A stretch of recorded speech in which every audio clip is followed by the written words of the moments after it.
Yung ginagawa namin sa Office of the Vice President, hindi pa tapos. Kasi hanggang 2028, hanggang 2028 ba ako? Mai-impeach ako. Meron po ba sa part sa buhay ninyo, since pagtungtong ninyo, hindi tinuloy yung supposedly continuity, tapos inaraw-araw pa kayong banatan, meron po bang part sa buhay nyo na parang, ayoko na, suko na ako? Wala. Dito sa pagiging Vice President, walang nangyari na ganun sa akin. Kasi ang pinanghahawakan ko, yung bumoto sa akin eh. Yung 32 million na mga Pilipino na bumoto sa akin, na kapag sumuko ako, parang sila yung sumuko, parang napahiya sila. So, hindi ko gagawin yon.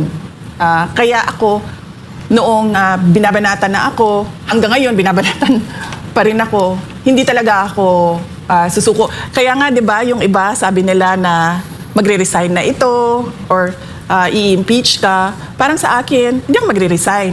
Kung meron kayong impeachment, edi i-impeach ninyo ako. Pero hindi talaga ako aalis kung saan ako nilagay ng mga tao kasi tiwala nila yung binigay nila sa akin. So, in consideration, yung issue ng pamilya, hindi ba kayo nababahala doon na sa deklarasyon nyo na ito, pwedeng mawalan kayo ng time with your family? Yung nakakaalam lang na mag-a-announce ako noong Miyerkules ay yung nag-edit ng Tagalog sa speech. Kasi hindi ako native Tagalog speaker, so medyo hirap ako mag-compose ng sentences sa Tagalog. Inedit niya yung speech ko. Siya, nakakaalam siya. Pangalawa, yung husband ko, si Manases, at yung mga anak namin. Kasi sinabihan ko na sila na tatakbo akong Pangulo. Lalo na yung mga bata, tinanong ko sila, may mga iniisip ba kayo? May worries ba kayo? May concerns ba kayo? May mga tanong ba kayo sa akin? Tapos binigyan ko sila ng mga ilang araw. Tapos binalikan ko sila, sabi ko, may tanong na ba kayo? Tapos pinag-usapan namin. Tapos binasa ko sa kanila yung speech noong Martes ng gabi. Binasa ko sa kanila yung speech at tinanong ko na naman sila ulit, meron ba kayong tanong sasabihin ko bukas? So alam na nila. At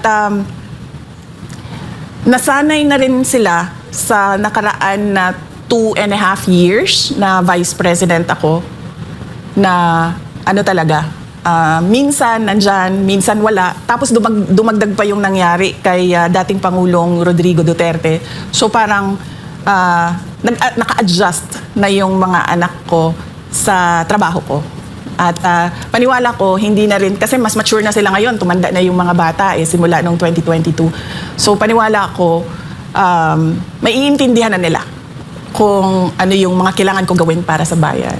So, ibig sabihin po pala, walang nakakaalam na ibang politiko or any supporter, funder. Talagang sarili niyong desisyon ito dahil sa panawagan ng taong bayan sa inyo? Oo, walang, kahit mga kapatid ko. Yung mama ko, sinabihan ko siya. Kaso hindi niya ata kasi naintindihan, nagagawin ko na ngayon. Yun. Sinabihan ko siya, hindi para magpaalam, kundi para lang ma-inform siya. Pero yung nakakaalam talaga ng detalye, yung mga anak ko, tsaka yung asawa ko, tsaka yung nag-edit ng Tagalog sa speech. Pero may tanong din ng taong bayan kasi nung in-announce nyo to, galing po kayo sa The Hague kay Pangulong Duterte. Meron po bang sinabi sa inyo na nag-convince? Pilano nyo po ba? O wala po? Wala. Ang napag-usapan lang namin na politika doon ni Pangulong Duterte ay politika sa Davao City. Kasi binanggit ko sa kanya, kailangan na natin maghanda, sabi ko, for Davao City for 2028. Umuo naman siya. Sabi ko, gagawin na namin kung ano yung ginawa natin bago mag-2025. So sisimulan na namin. So yun yung napag-usapan namin. Pero national politics, wala kaming napag-usapan. In fact, kahapon lang siya sinabihan ng mga abogado niya na yung anak mo nag-declare na tatakbong Pangulo. At nagbigay siya ng note, napaka-ikli na note, at pinadala sa akin nung abogado. Pwede po kaya nating malaman kung hindi ito ay personal, mensahe niya at encouragement niya sa inyo po? Sige, sa susunod, magpaalam muna ako. Magpaalam muna ako kay dating Pangulong Duterte at magpaalam ako sa abogado niya. Pero kahapon siya sinabihan at nagpadala siya ng note. Kaya importanteng or interesado kami malaman yon, VP, kasi siya din na nagsabi na ang pagiging presidente hindi fit sa isang babae. Sa tingin ko naman sa lahat ng bagay, hindi lang sa pagiging Pangulo, ay walang gender consideration. Yung iba, meron silang paniniwala na merong mga trabaho na hindi para sa babae, pero para sa akin, ang pagiging Pangulo, walang kasarian, tama ba, no? Sex, wala siyang gender. So, yun siguro yung paniwala ni Pangulong Duterte at sa tingin ko, hindi lang siguro siya yung may mga ganyan na paniniwala. Pero para sa akin, yung gender, wala yan. Nasaan yan? Yung kalooban ng tao at kakayahan ng tao. Ako naniniwala din dun. Kasi yung lalaki nga natin presidente, mahinang nilalang eh. Anyway po, may tanong lang po ako. Meron kayong sinabi na lack of loyalty ni Bongbong Marcos. Pwede niyo po bang specific ano yung mga lack of loyalty at kanino at saan?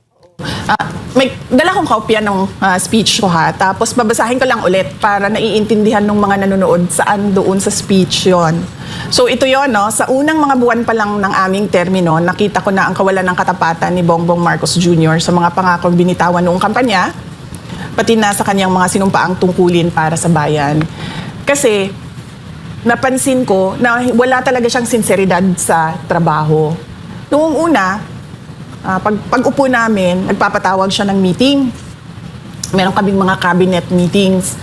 At napapansin ko dun sa cabinet meetings, wala bang structure ba na ano ang problema, pag-uusapan natin at pag-iisipan natin ang solusyon.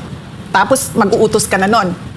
O ikaw gawin mo ito, o ikaw gawin mo ito, ikaw gawin mo ito. Sa susunod na linggo, ibigay niyo sa akin yung resulta ng ginawa ninyo base sa pinag-usapan natin. Ganun yun eh. Kaya nga may cabinet eh. Kasi meron ka iba't ibang opinion, iba't ibang experiences, iba't ibang kakayahan na mag-iisip para sa mga kailangan ninyong gawin. Mga ilang buwan siya nagpapatawag ng cabinet meeting. Tapos bigla, sabi niya, ay hindi na tayo magka-cabinet meeting. Sabi niya, papatawag lang namin kayo kung may kailangan kami sa inyo. So doon ako parang, okay, so paano tayo mag-uusap tayong lahat, mag-uusap-usap kung ano yung dapat na united effort natin sa mga kailangan gawin, sa mga prioridad ng administrasyon, kung hindi tayo mag-uusap. Bigla na lang nawala na ang cabinet meeting. Ito kasi simula pa lang po. Oo. Hindi ko na lang maalala ngayon kung mga ilang weeks kasi ang cabinet meeting every week yan eh.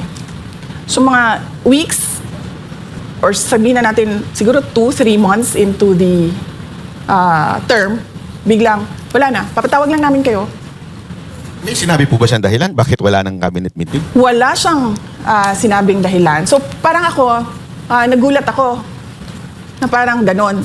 Tapos, syempre, sa akin, sa Department of Education, hindi po ba dapat yung Pangulo may vision siya? Ano dapat ang mangyari sa basic education mula 2022 hanggang pagkatapos ng termino 2028? At syempre, sasabihin mo, kailangan na pagkatapos ng 2028, ay yung susunod, meron siyang susundan na plano para hindi napuputol yung mga gagawin. Wala eh. Sinasabi ko sa inyo, lahat ng ginawa sa Department of Education, kami lang yun. Kami ng mga USEC, ASEC, Regional Director, Superintendents, mga teachers, kami lang ang nag-usap, nagplano, at nagbigay ng direksyon para sa Department of Education. Malamang, duda ko, kaya nakikita nyo na parang kalat yung governance ngayon, kasi ganun din yung ibang departments. Buti sana kung magaling lahat ng secretaries. Alam niya kaagad na, okay, sige, kailangan natin ng vision, kailangan natin ng plano, kailangan natin ng implementation. Paano pag hindi? 'Di ba? Tapos walang utos.